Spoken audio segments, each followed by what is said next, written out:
Hey guys, gagawa ako ngayon ng burger steak. Ulam namin ngayong lunch, ulam ng 2 bagets. Samahan niyo ako mag-ready ng aming menu for today's video. Ang gagamitin natin ngayong ingredients ay butter, tsaka mushroom. Niready ko na yung slice na mushroom. And gumawa na rin ako ng java rice. Makakainin namin ngayong lunch. Naluto ko na nga pala yung burger steak. Tinawid lang natin yung butter sa mainit na kaldero. Then maglagay tayo ng all-purpose flour.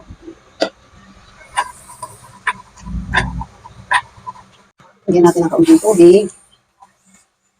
Saluin lang ulit natin. Lagyan tayo ng kaunting milk. Wala po akong mabili ng beef cubes sa tindahan. Ito nilalagay ko. Pwede na siguro ito.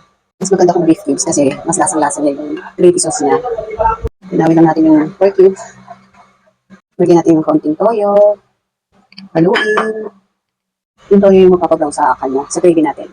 Ayan, pwede natin ilagay ang ating mushroom. Natin ang paminta, konting asin.